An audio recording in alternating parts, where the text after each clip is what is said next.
Okay. So we have this important theorem. Does everybody see why this immediately implies Sperner?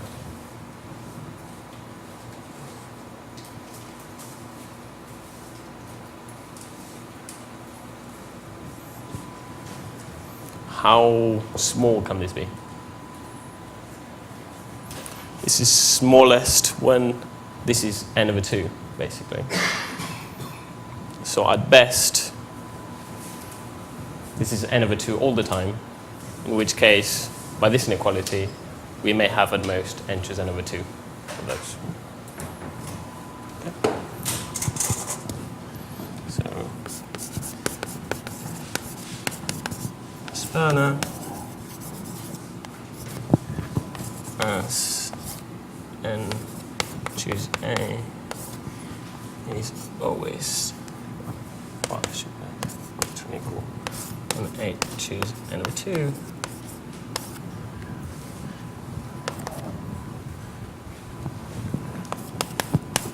So this is most. Okay.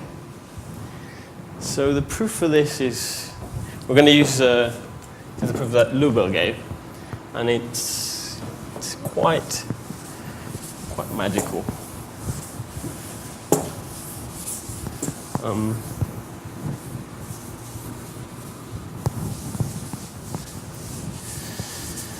So we're going to consider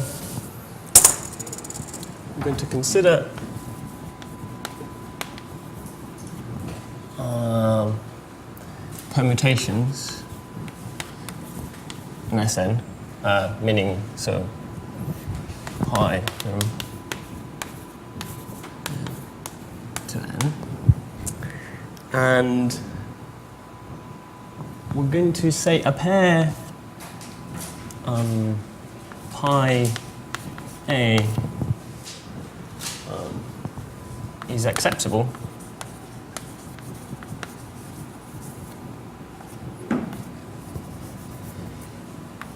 if and only if a happens to be the initial segment.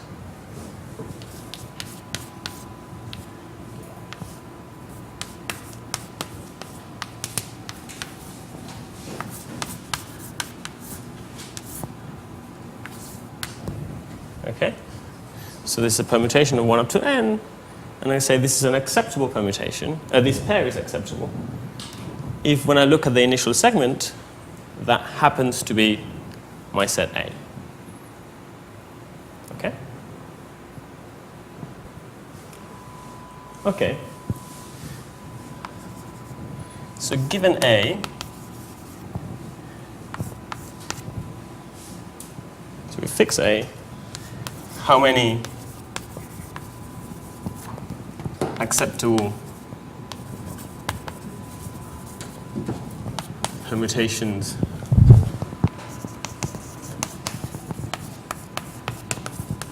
do we have?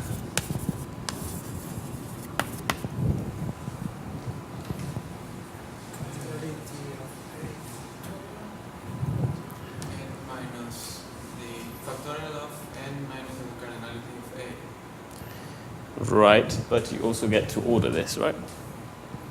You also get to order these elements.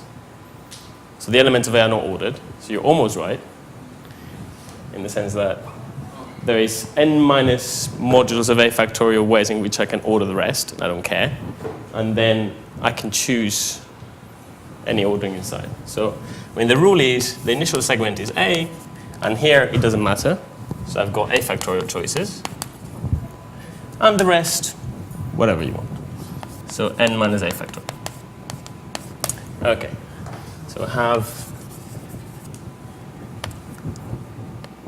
A factorial times n minus A factorial. Okay. And now we're going to do this double counting. So given a permutation pi, how many acceptable sets do I have?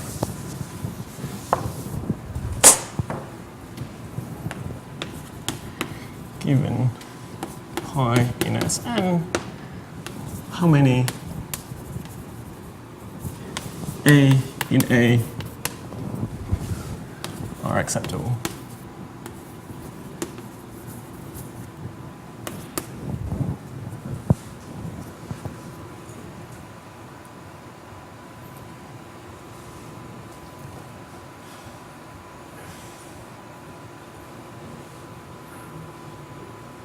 So I've fixed pi. So fixed an order. How many A's do I have that can appear as an initial segment? Eh? No. I mean, those are the potential number of initial segments, but remember that you have to use the fact that A is an antichain. This is not true in general. So, I mean, in general, if A was anything, then yes, N would be the answer. But A is an antichain. And initial segments have this nice property that they're nested. So I can't have an A and an A prime that are both initial segments. Then I would have a containment. So in fact, at most one.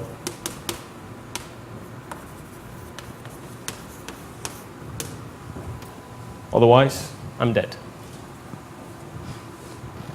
Okay, so now on the one hand, so now we're going to count the number of pairs. So on the one hand, we have the sum over A in A of A factorial n minus A factorial. That is the number of, okay, this is the number of acceptable pairs. And that has to equal, well, the sum of pi in Sn of 1, which is n factorial. And now you just divide through by n factorial and you're done.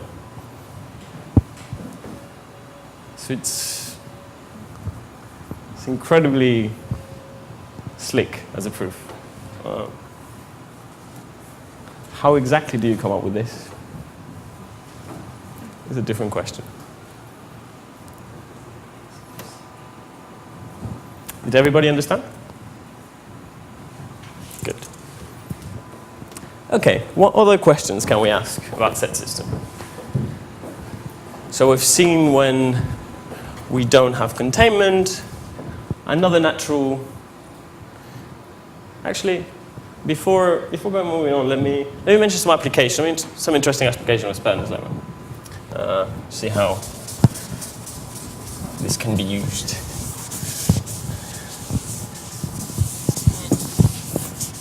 So,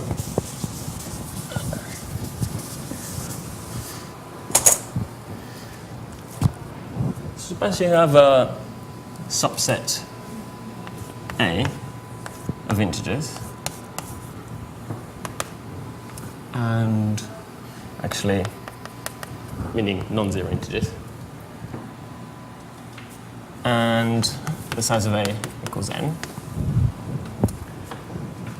How many, so what is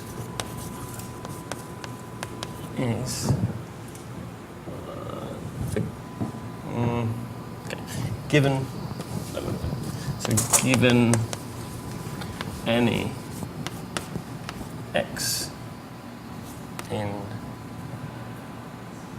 natural numbers, how many sums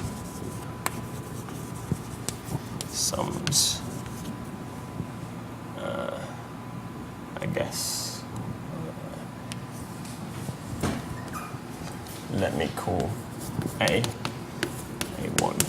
up to AN. How many sums I in S equal X do we have?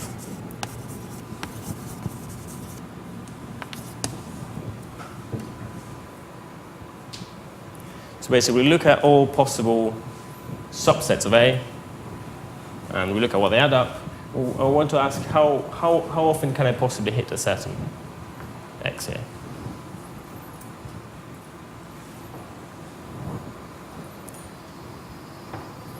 Does anybody know the answer?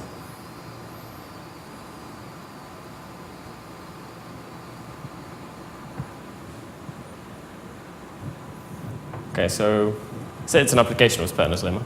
So, hint, there's n numbers. So if you look at the set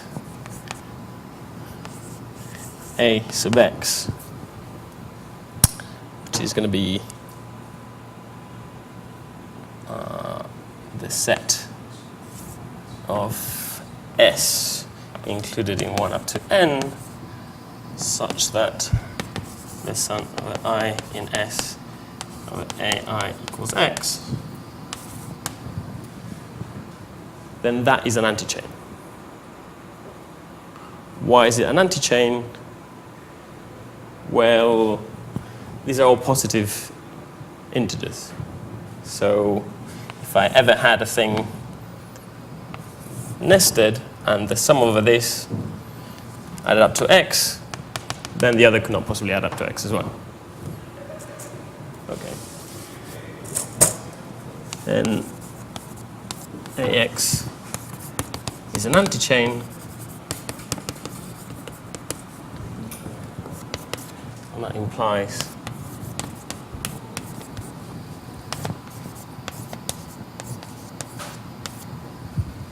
so this is quite a neat little application. Actually, can be quite useful in when you're looking at random walks in Z and so on. Okay.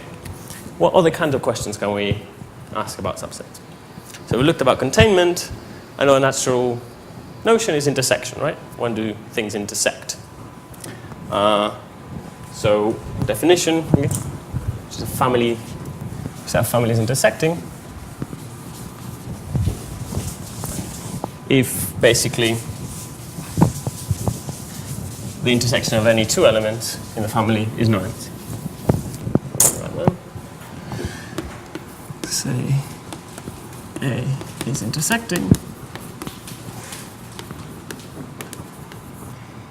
if for all A, B, curly A, the intersection is non-empty. Okay. So what's the largest intersecting family that you can find? Examples. What's the largest intersecting?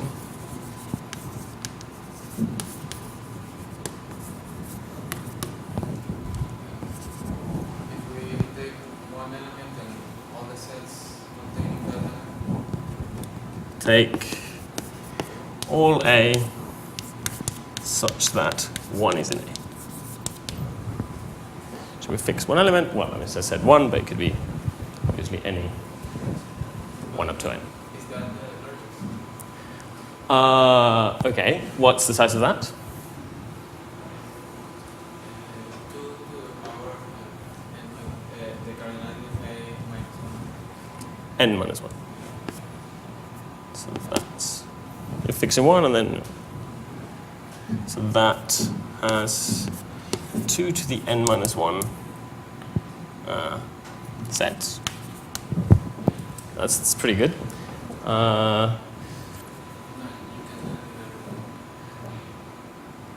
Exactly. Why? Because you have one set and it's complementary. Okay, and we can't have anything better than that because we notice that if the cardinality of your family is greater than 2n minus 1, then B and B complement must be in A for some B. And so we're dead. Okay. This is the only extremal family that you can think of. There's another one which is basically take all things that are of size more than half. So basically all subsets size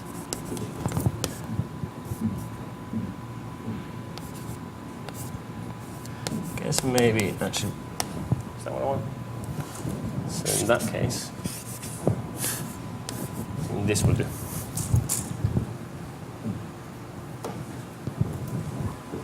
Then basically you don't have enough room, so you intersect.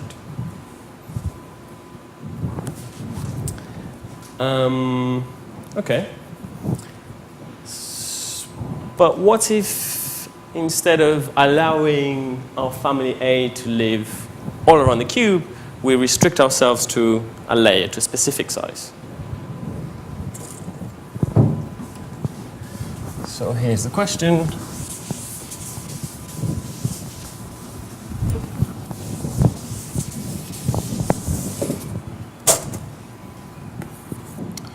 So let R be smaller than n over 2. If it's bigger, then it's not interesting, because if your set is more than half, then everything is intersecting. And let A be a family in N up to R. Then how large can the size of A be? Again, examples. Anybody?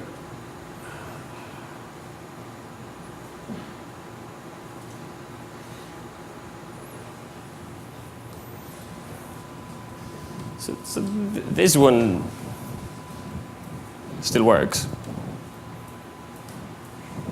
So namely, fix an element, say 1, and take all K sets containing, R sets containing that element. So for any I in N, let's say, pick AI F A in N R such that I is belonging to A. And then the family AI is certainly intersecting as I is an intersection.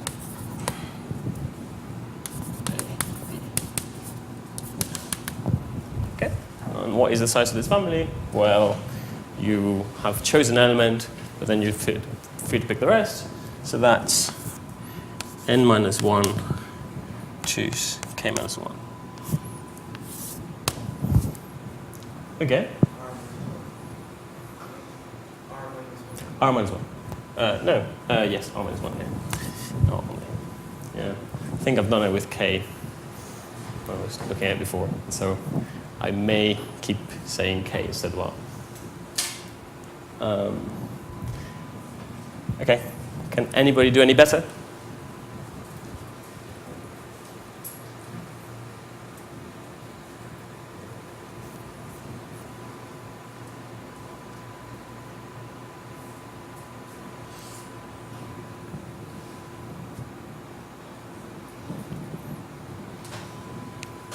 There isn't any better. So, in fact, showing that this is the best you can do is the Erdös-Stone theorem.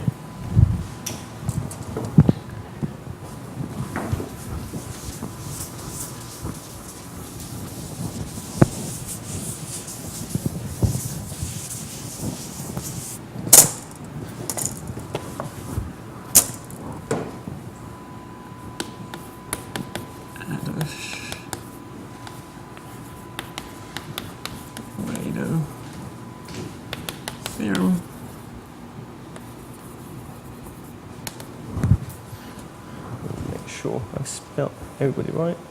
Yes. Let A be included in R be an intersecting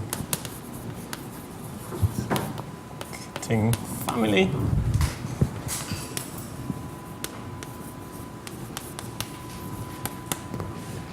Then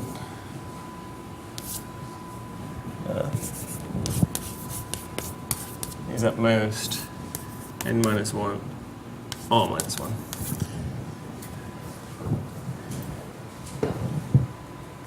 And the proof is actually quite similar, is another magical proof. I think it's due to Katana. And it's quite similar to this idea of, that we saw before, for the MYLB lemma.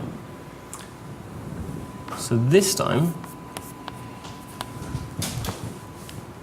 instead of looking at permutations of sort of the line, we're going to think of our points as lying in a circle. So 1, 2, to n. And we look at the permutations that permute this circle. Pi 1, pi 2. Okay. Now, instead of saying that a set is acceptable whenever it's an initial segment, we're going to say a set is acceptable whenever it appears as a segment somewhere in the circle. Okay? So let me write that down.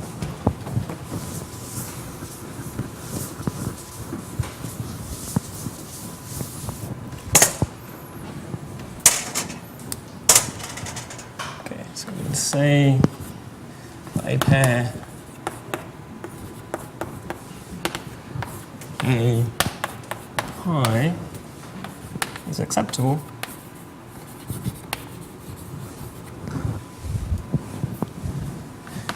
only if, how would I say this, there exists a segment J, or say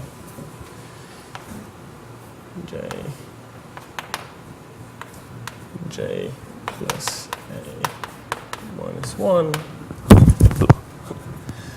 such that A equals pi of J plus 1 to pi of J plus A minus 1.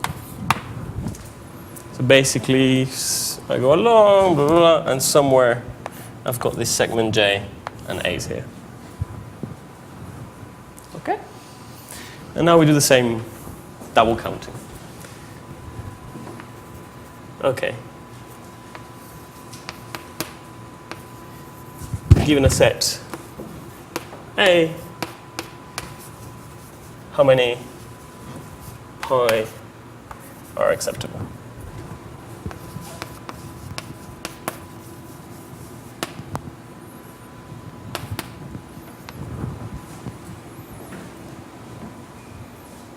That was a question. And the same minus the cardinality of A minus 1 factorial. Are those circular permutations? Well, yeah. Basically, just the new stuff. It's just basically now I'm allowed to sort of count this.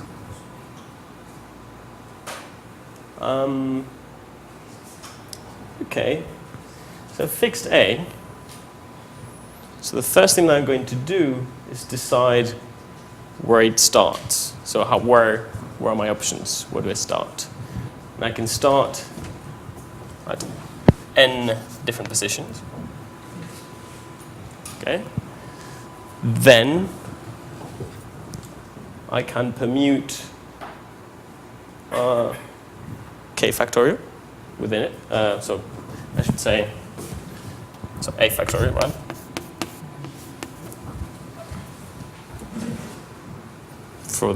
Once I've decided where to start, I permute within the segment, and then permute outside.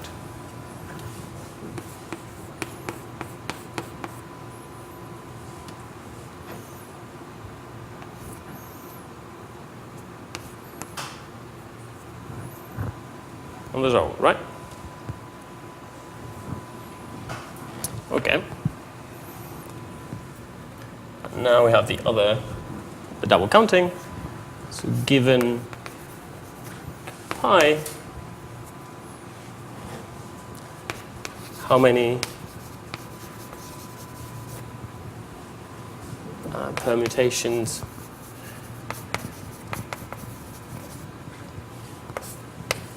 pi, how many permutations pi do we have are acceptable? No.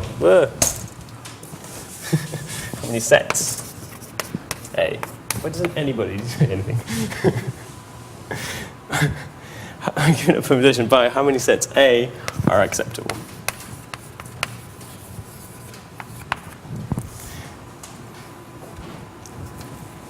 Okay. So now we have fixed pi. And basically we're asking how many sets can I possibly have that appear as a segment? Okay, so we remember that we're an intersecting family. We need to use this. And then, okay, so that's already getting, better, because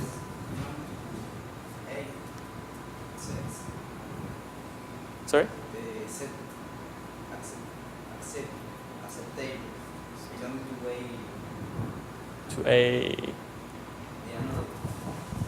yeah. Yeah, of course, yeah. Always. Yes. Otherwise.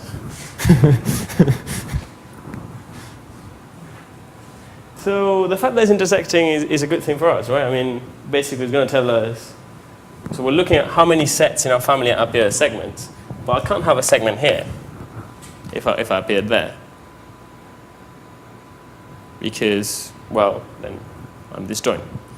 Okay, so this already would give us a trivial, this remark here would already give you a trivial remark that basically you can either be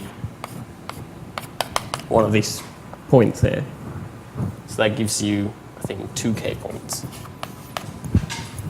So it's certainly at most 2k.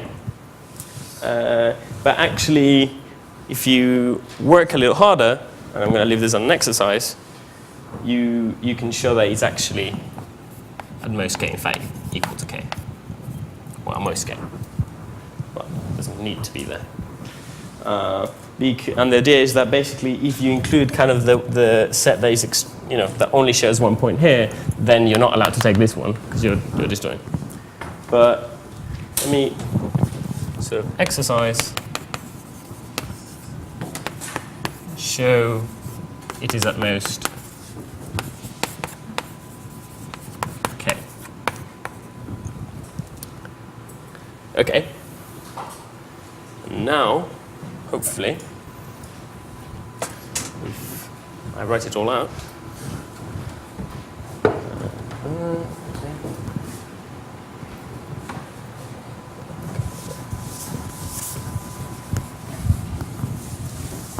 So we do the double counting again. We've got the sum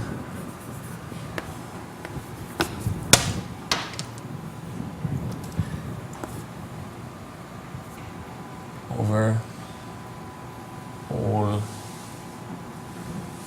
A in A of n times, well, we know what the size of A is. It's R.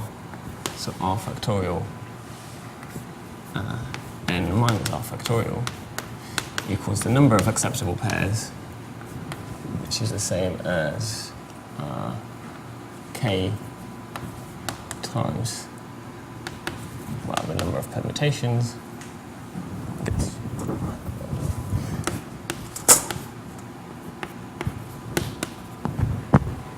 And again, if you put that, you divide through by factorial, or for that there, actually, that tells you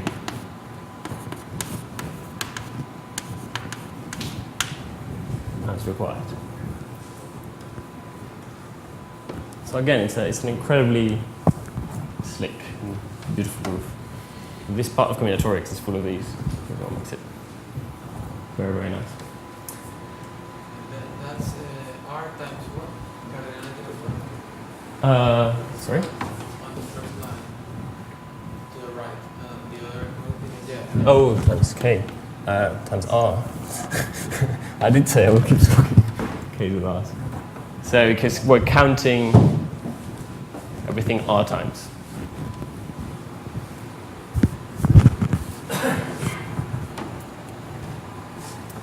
Actually, that should be an inequality here.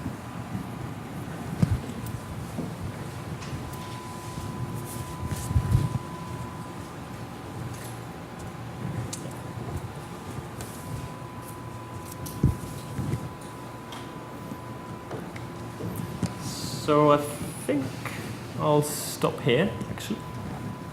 Are there any questions?